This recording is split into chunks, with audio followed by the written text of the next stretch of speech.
ಆದಿಶಕ್ತಿ ದೇವಸ್ಥಾನದ ಧರ್ಮದರ್ಶಿಗಳು ಸುರೇಶ್ ಸ್ವಾಮಿ ಅಂತ ನನ್ನ ಹೆಸರು.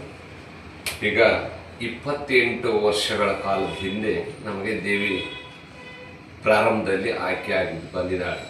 ಆ 28 ವರ್ಷದ ಹಿಂದಿನಿಂದನೂ ದೇವಸ್ಥಾನ ಕಟ್ಸಿದ್ವಿ ನಾವು. ಆ ಕಟ್ಸಿಗೆ 28 ವರ್ಷ ಆಯಿತು. ಇವಾಗ 28 ವರ್ಷ ಮೂರ್ತಿ ಸ್ವಲ್ಪ ಚಿಕ್ಕದಿತ್ತು. ತಾಯಿ ಬಂದು ಹೇಳ್ಕೊಂಡ್ಲು, ಯಾಕೆಂತಂದರೆ ನನಗೆ ಮೂರ್ತಿ ಒಂಚೂರು ದೊಡ್ಡದು ಬೇಕು ಅಂತ 5 ಅಡಿ ಮೂರ್ತಿಯನ್ನು ಮಾಡಿಸಿದ್ದೀವಿ. ಈಗ ದೇವಸ್ಥಾನನೂ ಈ ಗರ್ಭಗುಡಿನೆಲ್ಲ ಫುಲ್ ಚೇಂಜ್ ಮಾಡಿದ್ದೀವಿ. ಈಗ ಮುಂಚೆ ಪ್ರದಕ್ಷಿಣೆ ಹಾಕ್ಲಿಕ್ಕೆ ಬರ್ತಿರ್ಲಿಲ್ಲ. ಅವಾಗ ನಮ್ಮ ಸ್ವಲ್ಪ ಆರ್ಥಿಕ ಮಟ್ಟ ಕಮ್ಮಿ ಇತ್ತು. ದೇವಿ ಬಂದ ಮೇಲೆ ನಮಗೆಲ್ಲದನ್ನು ಕೈಗೂಡಿಸಿ ಕೊಟ್ಟಿದ್ದಾರೆ. ಈಗ ದೇವಸ್ಥಾನನೂ ದೊಡ್ಡದಾಗಿದೆ. ಬಟ್ ಈಗ ಕಾರ್ಯಕ್ರಮದ ಒಳಭಾಗದಲ್ಲಿ ದೇವಸ್ಥಾನದಲ್ಲಿ ಏನು ಕಾರ್ಯಕ್ರಮ ಅಂತ ಅಂದರೆ 25ನೇ ತಾರೀಕು ಬೆಳಗ್ಗೆ 5 ಗಂಟೆಯಿಂದ ಕಾರ್ಯಕ್ರಮ ಸ್ಟಾರ್ಟ್ ಆಗ್ತದೆ. 5 ಗಂಟೆಯಿಂದ ಸ್ಟಾರ್ಟ್ ಆಗಿದ್ದು ಸಂಜೆವರೆಗೂ ನಾಂದಿ ಅಂತ ಹೇಳಿ, ಅಂದರೆ ಎಲ್ಲ ಕಾರ್ಯಕ್ರಮ ಬಂತು. 26ನೇ ತಾರೀಕು ಚಂಡಿ ಹೋಮ ಇದೆ. 27ಕ್ಕೆ 26ನೇ ತಾರೀಕು ಇದನ್ನ ಯಾವುದು ಅಲ್ಲ ಕಳಸಾರಾಧನ ಅಲ್ಲ, 1 ನಿಮಿಷ ಆಫ್ ಮಾಡಿ. ಪಾರಾಯಣ 12 ಪಾರಾಯಣ ಮಾಡ್ತಾರೆ. ಚಂಡಿ ಹೋಮ ಹಾಕಿ ದೇವಿ ಪ್ರತಿಷ್ಠೆ ಮಾಡಬೇಕು ಅಂತ ಹೇಳಿರೋದ್ರಿಂದ ಚಂಡಿ ಹೋಮ ಕಾರ್ಯಕ್ರಮ ಇಟ್ಕೊಂಡಿದ್ದೀವಿ. ಆ ಕಾರ್ಯಕ್ರಮ ಚಂಡಿ ಹೋಮ ಮುಗಿದ ನಂತರ ರೇಣುಕಾನಂದ ಸ್ವಾಮೀಜಿಗಳು ಬರ್ತಾ ಇದ್ದಾರೆ ಕ್ಷೇತ್ರಕ್ಕೆ. ನಮ್ಮ ನಾರಾಯಣ ಗುರುಗಳ ಆಶೀರ್ವಾದದಿಂದ ರೇಣುಕಾನಂದ ಸ್ವಾಮೀಜಿಗಳು ಬರ್ತಾ ಇದ್ದಾರೆ. ಅದು ದೇವಿ ಪ್ರತಿಷ್ಠೆ ಅವ್ರ ಮುಖಾಂತರದಲ್ಲೇ ಆಗ್ತದೆ.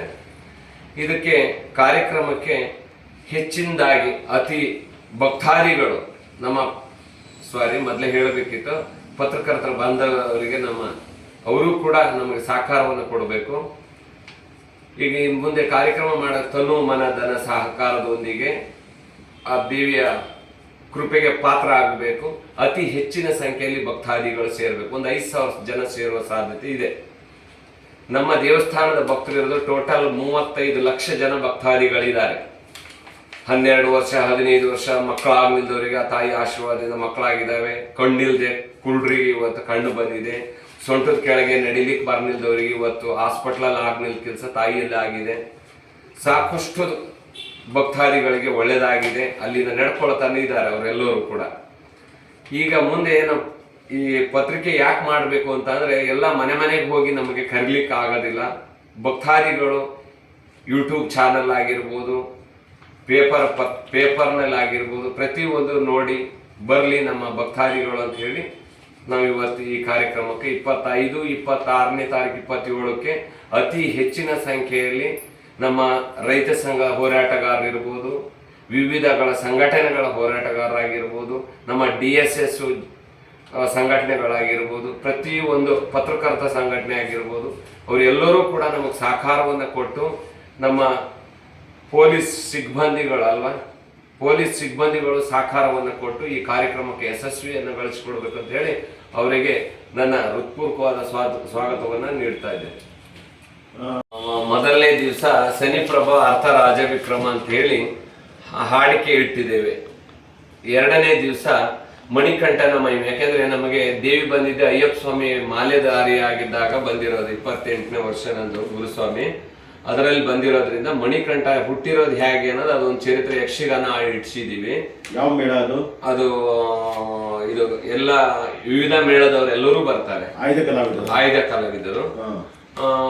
27ನೇ ತಾರೀಕಿನ ದಿವಸ 12 ಗಂಟೆಗೆ ಧರ್ಮಸಭೆ ಇದೆ.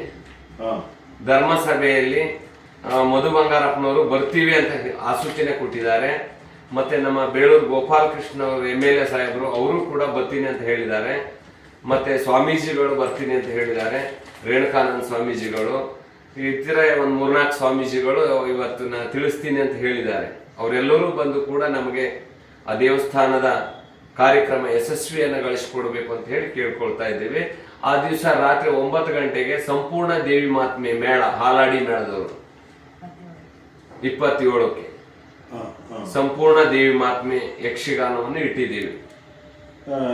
ಇದು ಶನಿಪ್ರಭಾ ಅಥವಾ ರಾಜವಿಕ್ರಮ ಯಾವ ತಂಡ ಇದು? ಅದು ಮಂಡಗಳಲ್ಲದೆ ನಮ್ಮ ಊರಿನವರೇ ಆಡ್ತೀವಿ ಅಂತ ಅಂದ್ರು, ಸ್ಥಳೀಯ ಕಲಾವಿದರು. ಇದೆಲ್ಲ ಎಷ್ಟು ಅವಧಿ? ಇದೆಲ್ಲ ಸಮಯ ಅಂದ್ರೆ ಅದು 3 ದಿವಸನೂ ನೈಟ್ ಆಗತ್ತೆ. ರಾತ್ರಿ 10 ಗಂಟೆ ಸ್ಟಾರ್ಟ್ ಆದ್ರೆ ಬೆಳಿಗ್ಗೆ ಜಾವ 5-6 ಗಂಟೆ ಮುಗಿಯುತ್ತೆ. ಮತ್ತು 3 ದಿನನೂ ಈ ಒಂದು ಸಾಂಸ್ಕೃತಿಕ ಕಾರ್ಯಕ್ರಮ ಹಾಕೊಂಡಿದ್ದೀರಿ. ಹೌದು ಅಲ್ವಾ? ಹೌದು. ಇದು ಮಣಿಕಟ್ಟನ ಮಹಿಮೆ ಯಕ್ಷಗಾನದಲ್ಲಿ ವಿವಿಧ ಆಯ್ದ ಕಲಾವಿದರು, ಅದು ಕೂಡ ಇಷ್ಟು ರಾತ್ರಿಯಿಂದ ಬೆಳಗ್ಗೆ ತನಕ. ಬೆಳಗ್ಗೆ ತನಕ. ಸೊ ಹಾಲಾಡಿ ಮೇಳ, ಸಂಪೂರ್ಣ ದೇವಿ ಮಹಾತ್ಮೆ ಯಕ್ಷಗಾನ, ಹೌದು, ಅದು ಕೂಡ ಬೆಳಗ್ಗೆ ಅಲ್ವಾ? ಇದು ತಾರೀಕು 27ನೇ ತಾರೀಕು. ಹೌದು. 3 ದಿವಸನೂ ಅನ್ನದಾನ ಇರುತ್ತೆ. ಅನ್ನದಾನ 24 hours, ನೈಟ್ ಅಂಡ್ ಡೇ. ಅಂದ್ರೆ 26ನೇ ತಾರೀಕು ರಾತ್ರಿ 9ಕ್ಕೆ ಸರಿಯಾಗಿ ಶನಿಪ್ರಭಾ ಅರ್ಥಾತ್ ರಾಜವಿಕ್ರಮ 25ನೇ ತಾರೀಕು ಅಲ್ವಾ? ಮೊದಲ ದಿನ ರಾತ್ರಿ. 26ನೇ ತಾರೀಕು ಮಣಿಕಂಠನ ಮಹಿಮೆ, ಗುರುವಾರ ದಿವಸ ರಾತ್ರಿ 9ಕ್ಕೆ ಮಣಿಕಂಠನ ಮಹಿಮೆ ಅಂತ ಯಕ್ಷಗಾನ. 27ನೇ ತಾರೀಕು ಶುಕ್ರವಾರ ದಿವಸ ರಾತ್ರಿ 9ಕ್ಕೆ ಸಂಪೂರ್ಣ ದೇವಿ ಮಹಾತ್ಮೆ ಯಕ್ಷಗಾನ, ರಾತ್ರಿ 9 ಗಂಟೆ ನಂತರ ಬೆಳಗಿನ ಜಾವ 5 ಗಂಟೆವರೆಗೂ. ಸೊ ಎಲ್ಲ ಕಾರ್ಯಕ್ರಮಗಳಿಗೆ ಸಾಗರ ಹೊರ ತಾಲೂಕಿನವರು ಆಗಮಿಸಬೇಕು ಅಂತ ಇವರು ಎನ್ನದೆ ಆ ಕನ್ನಡ ನಾಡಿನ ಸಮಸ್ತ ಜನತೆಗಳು ಈ ದೇವತಾ ಕಾರ್ಯದಲ್ಲಿ ಪಾಲ್ಗೊಂಡು ತನು ಮನ ಧನದಿಂದ ಸಹಾಯ ಮಾಡಿ ಆ ದೇವಿ ಕೃಪೆಗೆ ಪಾತ್ರರಾಗಬೇಕಂತ ದೇವಸ್ಥಾನದ ಸೇವಾ ಸಮಿತಿಯಿಂದ ಒಂದು ಸವಿನಯ ಪ್ರಾರ್ಥನೆ. ಸ್ವಾಮಿಯವರೇ, ನೀವೇನು ದೇವಿ ಅಂತ ಹೇಳಿಕೊಳ್ಳುವ ಭಕ್ತರ ಸಂಖ್ಯೆ ಯಾವ ಸಮುದಾಯದವರು ಹೆಚ್ಚಾಗಿ? ಸಮುದಾಯ ಇಲ್ಲ. ಯಾವ ನಮ್ಮ ಹಿಂದೂ ನಾವು ಏನು ಇದೆಯಲ್ವಾ, ಅವ್ರು ಹಿಂದೂ ಆಗಿರ್ಬೋದು, ಪ್ರತಿಯೊಂದು ಮುಸಲ್ಮಾನ ಸಮೇತ ನಮ್ಮ ಭಕ್ತರಿದ್ದಾರೆ. ಎಲ್ಲಾ ಜಾತಿ ಧರ್ಮ, ಆ ಜಾತಿ ಈ ಜಾತಿ ನಮ್ಮಲ್ಲಿ ಇಲ್ಲ, ತಾರತಮ್ಯ ಇಲ್ಲ. ಯಾಕೆಂದ್ರೆ ನಮ್ಮಲ್ಲಿ ಭೋಜನ ಮಾಡ್ಬೇಕಾದ್ರೆ ಶರ್ಟಲ್ ತಗೋದು ಅದೆಲ್ಲ ಇಲ್ಲ. ನಮಗೆ ಕೆಳ ಜಾತಿಯಿಂದ ಮೇಲ್ ಜಾತಿವರೆಗೂ ಕೂಡ ಒಂದೇ ರೀತಿಯಲ್ಲಿ ಭಕ್ತರನ್ನು ನಾವು ಕಾಣೋದು. ಅಂದ್ರೆ ಸಹಪಂಕ್ತಿ ಭೋಜನ ಇದೆ. ಹೌದು ಪ್ರತಿ ಮಂಗಳವಾರ ಶುಕ್ರವಾರ ಅನ್ನದಾನ ಇದೆ. ಪ್ರತಿ ಶುಕ್ರವಾರ ಮಂಗಳವಾರ ಹೌದು ಅಮ್ಮನವರ ದರ್ಶನ ಇರುತ್ತೆ. ಬಹಳಷ್ಟು ಕಷ್ಟ ಇದ್ದವರು ಈಗ ಕೇಳ್ತಿರೋದು ಮುಖ್ಯ ಪ್ರಶ್ನೆ, ಅನ್ನದಾನ ಈ ಒಂದು ಕಾರ್ಯಕ್ರಮದಲ್ಲಿ ಮಾಡ್ತಿದ್ರಲ್ಲ, ಇದರಲ್ಲಿ ಸಹಪಂಕ್ತಿ ಭೋಜನ ಜಾತಿ ಧರ್ಮ ಅಂತ ಏನಿಲ್ಲ, ಏನಿಲ್ಲ. ಮತ್ತೇನಾದ್ರು ಹೇಳಕ್ಕಿದೆಯಾ? ಅದೇ ಏನಂತಂದ್ರೆ ಅದು ನಡೆದು ಬಂದ ದಾರಿ ಒಂಚೂರು ಹೇಳ್ತೇನೆ. ಅದು ಹೇಗ್ ಬಂತು ಏನು ಅಂತ ಕೆಲವು ಪ್ರಶ್ನೆಯನ್ನ ಕೇಳ್ತಾರೆ. ಅದು ನಮಗೆ 28 ವರ್ಷದ ಹಿಂದೆ ನಾನು ಮಾಲೆ ಹಾಕಿರ್ತೇನೆ. ಮಾಲೆ ಹಾಕಿ 28 ವರ್ಷದ ಹಿಂದೆ ಮಾಲೆ ಹಾಕಿದಾಗ ಆ ದೇವಿ ಪ್ರಯೋಗ ಆಗ್ತದೆ. ಆ ಪ್ರಯೋಗ ಆದ ನಂತರ ಮೂಲತಃ ಬಂದಿರೋದು ಎಲ್ಲಿ ಅಂತ ಕೇಳಿದಾಗ ವಡ್ನಾಲ ಗ್ರಾಮ, ಇಲ್ಲೇ ಸಾಗರದು. ನಮ್ದು ಮೂಲ ಊರು ವಡ್ನಾಲ.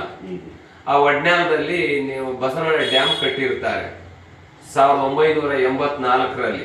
90ರಲ್ಲಿ ನೀರು ನಿಲ್ಲಿಸ್ತಾರೆ. ಆ 1984ರಲ್ಲಿ ಡ್ಯಾಮ್ ಕಟ್ಟಿರೋ ಸಂದರ್ಭದಲ್ಲಿ ನಾವು ಊರು ಬಿಟ್ಟು ಹೋಗಿರ್ತೇವೆ. ನಾನು ಹುಟ್ಟಿ ಇರೋಲ್ಲ, ಅಂದ್ರೆ ನಮ್ಮ ಅಜ್ಜವರು, ನಮ್ಮ ಮುತ್ತಜ್ಜವ್ರ ಕಾಲ 3 ತಲೆಮಾರಿನ ಹಿಂದೆ. ಅಲ್ಲಿಂದ ಬಂದ ನಂತರ ಕಾಗೋಡಿಗೆ ಒಂದು ಶಿಶುವನ್ನ ತಂದು ಅಲ್ಲಿ ಇಟ್ಕೊಂಡಿರ್ತಾರೆ. ಅಲ್ಲಿಂದ ಮನೆಯಾಳ ತನಕ ಮಂಡಗಳೆ ಗ್ರಾಮ ಕೊಡ್ತಾರೆ. ಅಲ್ಲಿ ನಮ್ಮಲ್ಲಿ ಒಂದು 40 ಕುಟುಂಬ ಆಗಿರುತ್ತೆ. ಆ 40 ಕುಟುಂಬದಲ್ಲಿ ಎಲ್ಲರಿಗೂ ಹಾವು ಕಚ್ಚಿ ಸಾಯೋದು, ಗದ್ದೆಯಲ್ಲೇ ಬಿದ್ದು ಸಾಯೋದು, ಇದೆಲ್ಲ ಪ್ರಾರಂಭ ಆಯ್ತು. ಪ್ರಾರಂಭ ಆದ ನಂತರ ನಾವು ದೇವ್ರನ್ನ ಹುಡುಕ್ತಾ ಹೋದಾಗ ವಡ್ನಾಲ ಗ್ರಾಮದಲ್ಲಿ ನಿಮ್ ದೇವ್ರು ಇದೆ ಅಂತ ಆಯ್ತು. ಅಲ್ಲಿಗೆ ಹೋಗಿ ನಡ್ಕೊಂಡಿವಿ. ಒಂದು 10-15 ಜನ ಪ್ರಾಣ ಬಿಟ್ಟರು. ಅದಾದ ನಂತರ ನಮಗೆ ಮಾಲೆ ಹಾಕಿದೆ. ಮಾಲೆ ಹಾಕಿದ ನಂತರ ದೇವ್ರು ಬರ್ಲಿಕ್ಕೆ ಸ್ಟಾರ್ಟ್ ಆಯ್ತು. ದೇವ್ರು ಬರ್ಲಿಕ್ಕೆ ಸ್ಟಾರ್ಟ್ ಆದ ನಂತರ ಇವತ್ತಿನವರೆಗೂ ಕೂಡ ಯಾವುದೇ ನಮ್ಮ ಕುಟುಂಬದಲ್ಲಿ ತೊಂದರೆ ಇಲ್ಲ. ಎಲ್ಲರೂ ಚೆನ್ನಾಗಿದ್ದೀವಿ. ನಮ್ಮ 40 ಕುಟುಂಬ ಆಗಿರ್ಬೋದು, ನಮ್ಮ ಅಂದ್ರೆ ಉತ್ತರೋತ್ತರ ಅಭಿವೃದ್ಧಿ ಆಗ್ತಾ ಇದೆ. ಅಂದ್ರೆ ನಾವ್ ಏನು ಇಲ್ಲದೆ ಬಂದವರು, ಹುಟ್ಟು ಬಟ್ಟೆಗೆ ಬಂದಿದ್ದಂತೆ ನಮ್ಮ ಕುಟುಂಬ. ಇವತ್ತು ಒಂದು ಹಂತಕ್ಕೆ 4 ಜನಕ್ಕೆ ಒಂದು ಅನ್ನದಾನ ಮಾಡೋ ಸೇವೆಯ ಭಾಗ್ಯ ಕೊಟ್ಟಿದ್ದಾಳ ತಾಯಿ. ದೇವಸ್ಥಾನ ಕಟ್ಸಿದೀನಿ ಹೆಚ್ಚು ಕಮ್ಮಿ. ಯಾರ ಹತ್ರ ಒಂದು ರಶೀದಿ ಬುಕ್ ತಗೊಂಡು ಹೋಗ್ಲಿಲ್ಲ. ನನ್ನ ಶ್ರಮದಲ್ಲೇ ಆಗ್ಬೇಕು ಅಂತ ಹೇಳಿದ್ರು. ನೀ ಬೇರೆ ಕೈಯಲ್ಲಿ ದುಡ್ಡು ಎತ್ತು ಮಾಡಿದ್ರೆ ನಂಗೆ ದೇವಸ್ಥಾನನೇ ಬೇಡ, ಸಣ್ಣದೊಂದು 2 ಅಡಿ ಗುಡಿ ಕಟ್ಟಿಡು ಅಂತ ಅಂದ್ರು. ಇವತ್ತು ನಿಜ ರೂಪದಲ್ಲೇ ಬಂದು ಮಲಗ್ತಾ ಇದೆ. ಬೇಕಾದ್ರೆ ಫೋಟೋ ಕೊಡ್ತೀನಿ ನಿಮಗೆ. ಚಾಪೆ ಹಾಸಿದ್ರೆ ಬಂದು ಮಲಗ್ತದೆ. ಗೊತ್ತಾಯ್ತಾ? ಇಷ್ಟೇ. ಮತ್ತಿನ್ನೇನು ಮತ್ತೆ ಯಾರು ಮಾತಾಡ್ತೀರಾ? ರಮೇಶ್ ಮಾತಾಡ್ತೀರಾ?